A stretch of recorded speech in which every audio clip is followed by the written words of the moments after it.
buli mulembe gukyuka n'enzimba nayo ekyuka. Kato Akura Construction Services Limited twakuguka nnyo mu kuzimba okwa buli kika okutuukagana n'omulembe. Tuzimba biodigester septic tank tezijjula ate ng'okuzimbibwa etwala ekifo kitono ddala ab'amaka, amasomero, amasinzizo, hotels n'ebifo ebirala. Mwetaaga kabuyonjo ekika kino mutambule n'omulembe. Tukola general construction okuba plan eza buli kika, okukola finishing, electrical installation, plumbing, okusiba tiles ne painting kw'ossa n'okusima enzizi eza buli kika. Tusangibwa Nateete ku Prime Village Mall level 2 room D7. Esimu noti 757 noti 54 nya noti oba noti 772 noti 9 21. Kato Akura Construction Services Limited. Zimba Uganda.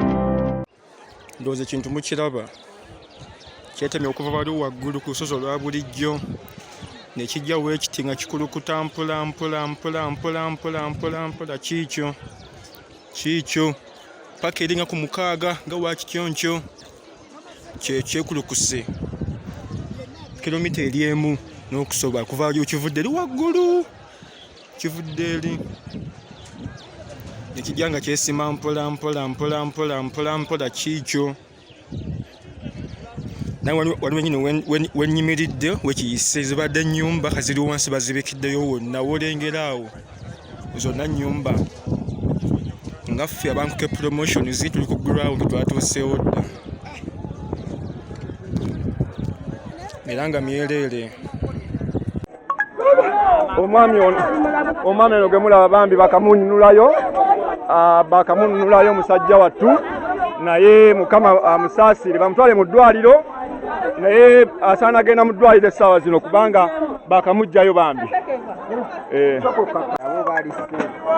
Wano bali mu kulwana butassa mwoyo. Abaami bano boolaba waliwo abantu ababagamidde mu nnyumba bali mu kulanga babasimayo, bali mu kulwana butassa mwoyo.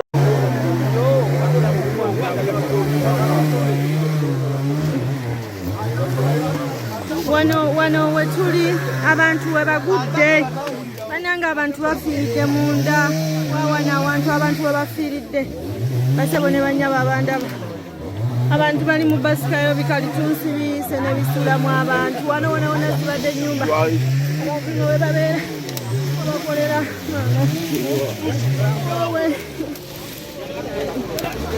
bananga abantu bali mu basikayo busi.